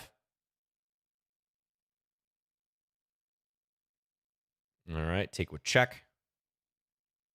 And then I think I can bring this down. King is safe. I can come up to g2, tuck away here. Notice how the dark square pawn chain, useful in defending. So useful in holding this. I think black's going to try something radical here. Maybe rook e8, but should be too little too late. And again, the queen on the diagonal protecting my king is clutch. You just can't get through something like that. And this is mate.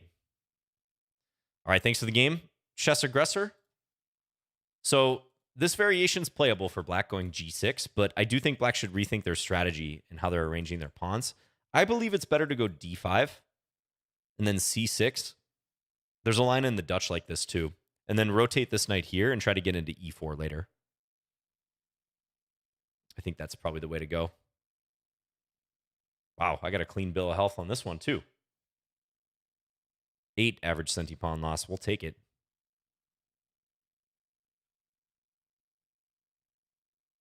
Can't I take on g7?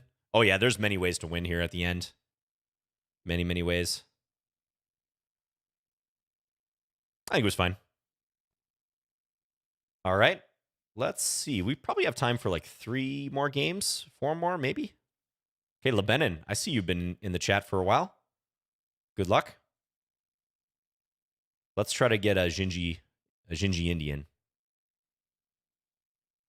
Roman Gingy Hashvili. Maybe transpose into a Benoni or some sort of Sicilian. Accelerated Dragon.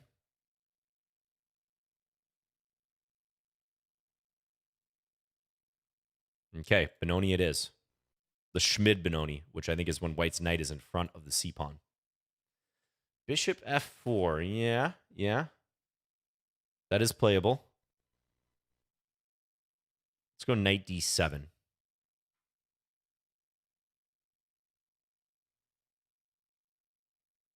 Any upcoming new books on the Scandi, John? We need more material from you. Oh, I appreciate it.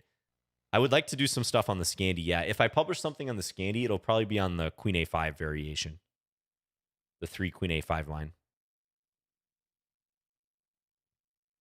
Hello, Faison. How many GM norms do I have? I have 1 GM norm from about 10 years ago. Hopefully still valid. They don't expire, so that's good. Gonna watch a Daniel King video after this. Definitely check out that Petrov game, that Anand Petrov game if you haven't. That'd be a good starting point. So I think my opponent is waiting for me to play knight f6 so they can play bishop h6. So let's poke and prod a little bit here. Let's go queen b4. Attack this pawn. Hello, Frank. What's up? Do I think the queen a5 line completely equalizes? I think white can maintain an edge, but the queen a5 variation probably comes the closest to equalizing, and it's very interesting. Queen d6 is also pretty good, I think. Queen d8 is probably under the most theoretical pressure, but it's also the easiest to play, and at amateur level would be completely fine. That's how I see the major options on move 3 in the Scandinavian for black. Best win against GM. My most memorable win against a Grandmaster is when I was 16. I beat Grandmaster Alexander Shabalov in the first round of an open tournament here in the U.S. And he was the reigning U.S. champion at the time. So I played a great game on the white side of a Sicilian. Yeah, I was an E4 player at one point. So that's the game that always sticks out in my head. And he was really nice after the fact. Like he told me good game, shook my hand. He said I played well. And I really appreciated that. Shout out to Alex Shabalov. Okay, this is great for me because white giving up the dark square bishop has a lot of implications. This diagonal is going to be tough. Knight e4 already looks like a very good move here. Let me just run the numbers. There's queen f4. Queen f4. Okay, I could go knight d6 at that point, I guess. Let's do it. If white snaps the knight off, though, that's going to be painful because, yeah, I think that just can't play that move because now the knight on e5 is going to drop. What was he rated? I think he was a little over 2,600 FIDE at the time. Shabalov.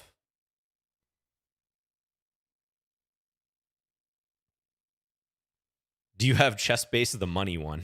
I like how you describe that. Yes, I do have chess base of the money one.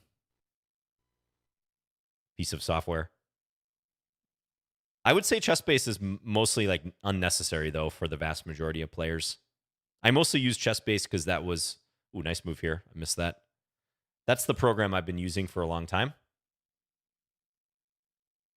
But I also use Lichess Studies. Like you can do most everything that the chess base program does with Lichess Studies completely for free.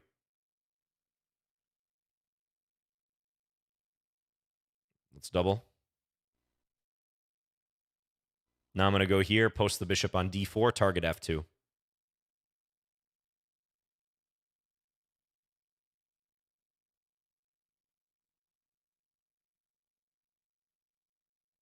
Ooh, danger on the back rank. Thank you, Lebanon, for the game. Let's take a look after knight e4. So, yeah, you don't want to give up that dark square bishop. Just too valuable here. So I think e5 is questionable. Probably should play something like bishop d3 at this point. Let's see. Yep, bishop d3, kind of the only move according to the engine. Once we get here, this is precarious. Yeah, I guess it's losing already. I thought you had to play queen f4 to guard here and attack here. Wow, the engine's just brutal, though. It says take. Even allowing this is no problem, evidently. Queen takes g7, take b1. Yeah, I guess I believe that. Lacks up material here. Yep, so on a practical level, I think e5 is where you lose the game. And on an objective level, too. So bishop d3, you're still very much in it. Get castle. If I play c4, that blocks my queen's access to the e4 square, so you can just retreat here and you're fine. Okay, thank you. Let's try to get in 2 more games, guys. Miro Dija. Let's play e4 again. This has been a great stream. Thanks, everyone.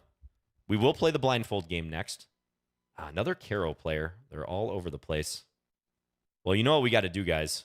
We got to play the Apocalypse attack. Take and knight e5. Apocalypse variation.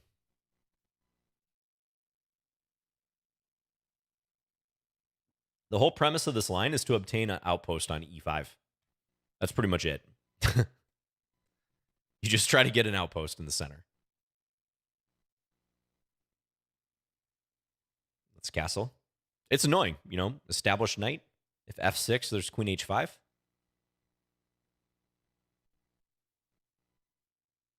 All right, we'll play d4. Prop this up, f4.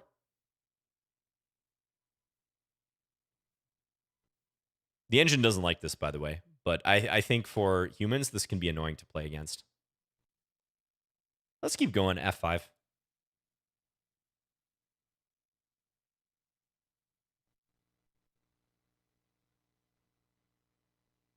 What was that open? This was a Caro-Kann, and I played the Apocalypse variation, which is knight f3, d5, e takes d5, and then knight e5, just immediately jumping the knight into the center. I'm lagging a little in development, though, so let's figure out how I'm going to deal with that. Let's just go knight c3. I'll keep the tension for now.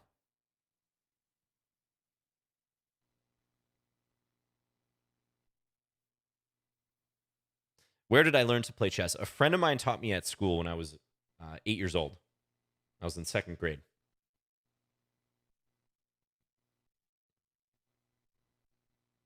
So just pure coincidence that I learned to play chess from my buddy. All right, let's take here now. I will have to trade off this good piece. I could also go bishop f4. Maybe I should consider that. But I think I'm going to take the light square bishop and go queen g4. Menace some stuff towards their king. Oh, very nice, Drew.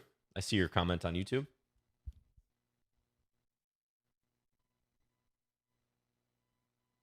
Yeah, no problem. Okay, take. Again, I don't think I'm better here at all. In fact, I might be a little worse, but seems like black hasn't encountered this before, and they're playing a little hesitantly. Why is Lichess not adding Stockfish 15? So I think they have it, but for me, I'm running Stockfish 14 locally. But I do believe you can analyze with 15. Let's go King H1. I feel like at some point I'm probably going to have to move my king here anyways.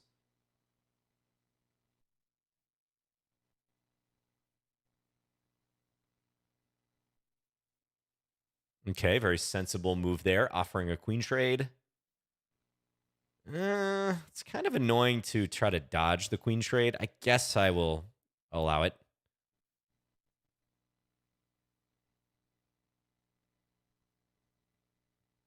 Mike says server analysis is with Stockfish 15, if I'm not mistaken. Locally, it uses 14. Aha, interesting. Yeah, I think some server side analysis you can get 15. That's right. Let's double.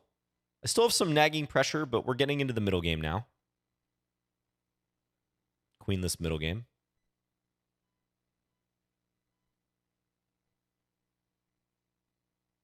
Thing is, like, this knight is always misplaced.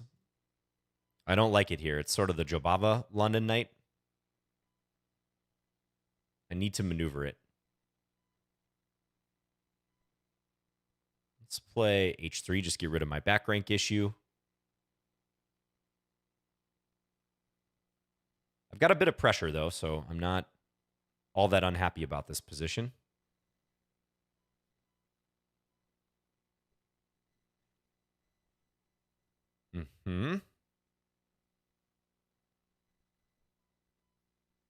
Let's just be annoying.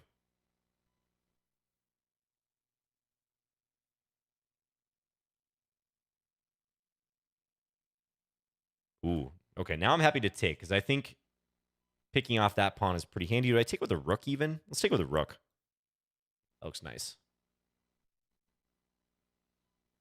Now maybe here. Whoa. Why rook takes e5, though?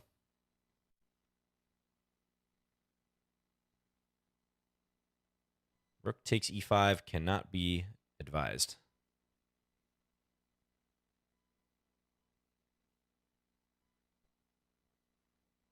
Take this. Take this. Probably just push now. Keep pushing. Defend the back rank. My pawn momentum should carry me through here. Maybe I should have gone there, but whatever.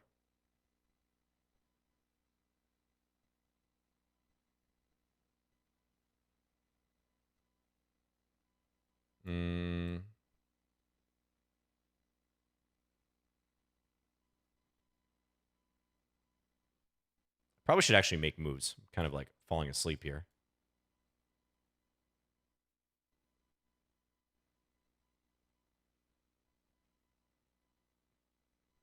Okay. I looked down and I had a few seconds left. I was like, I'm going to easily win this, but that can sneak up on you. All right, thanks for the game, Miro. Very sloppy play at the end by both of us. Yeah, so I think you were doing fine. Probably around, let's say here. Maybe rook f8 is a little too passive, because I think you're fine in the f-file. Although I admit it's a little hard to free your position. Let's take a quick peek here before we play our final game. Knight e4. So there might be a tactical move like that where you can actually ignore the attack on f7 because of the pressure here.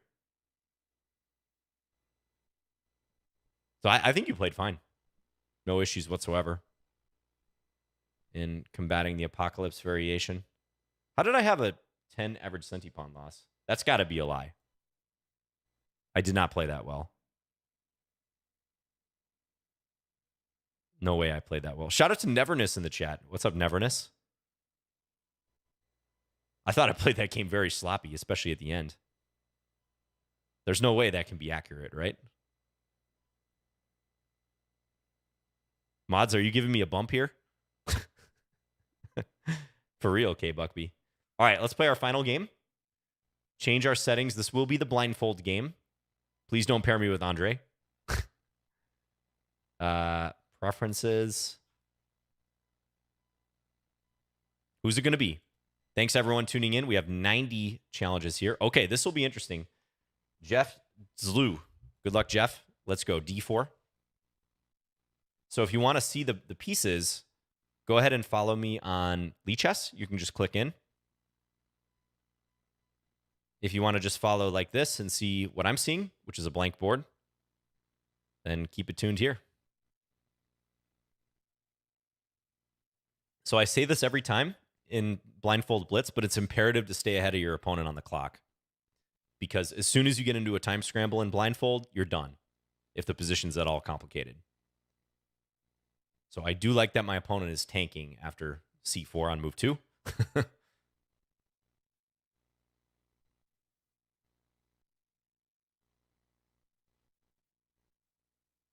Are you there, Jeff?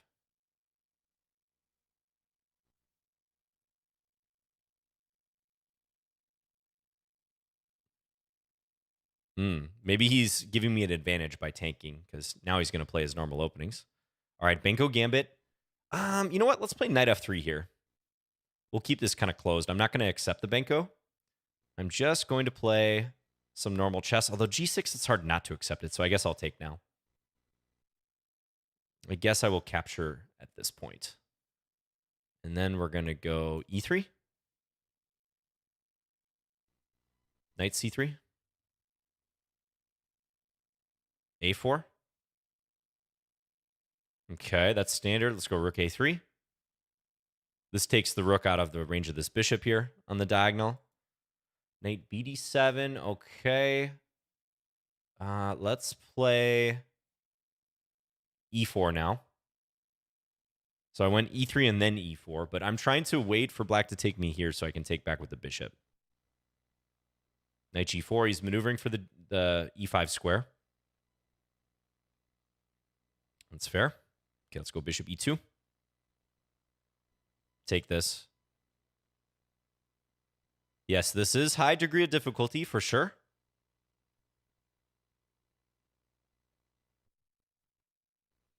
Especially against the 2000.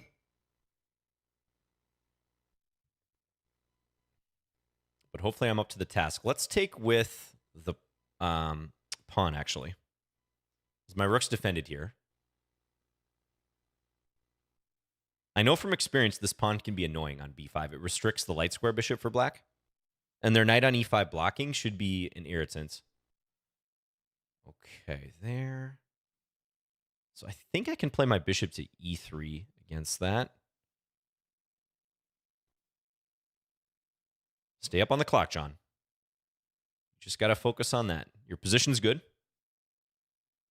I'm up the pawn. I'm chilling. Let's take here. Probably bishop will take. Does take with a bishop.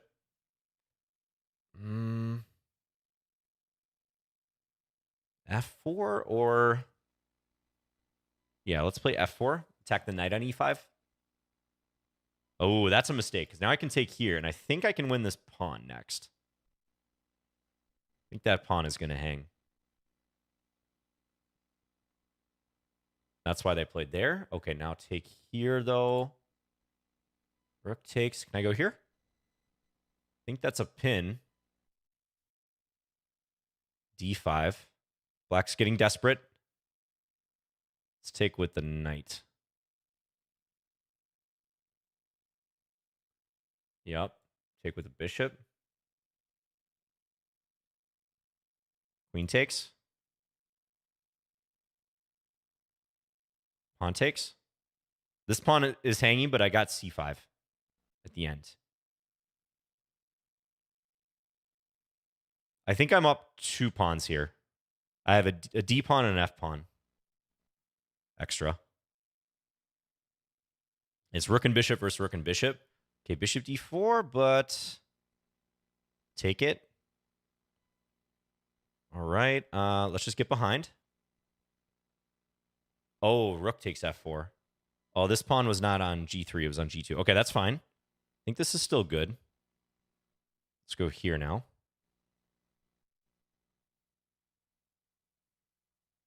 Rook back. We're going to take here and then push. Okay, this should be winning because black's going to have to go passive. Start bringing up my king.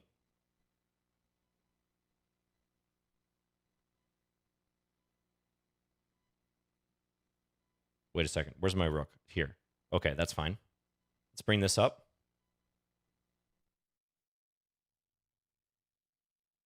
And push this pawn. Push this. Push this. Attacks the rook. Let's go back. I'm just going to push my b pawn. That's it. Because something's got to give here. Promote. Oh, wait a second. Oh, no. Wait a second.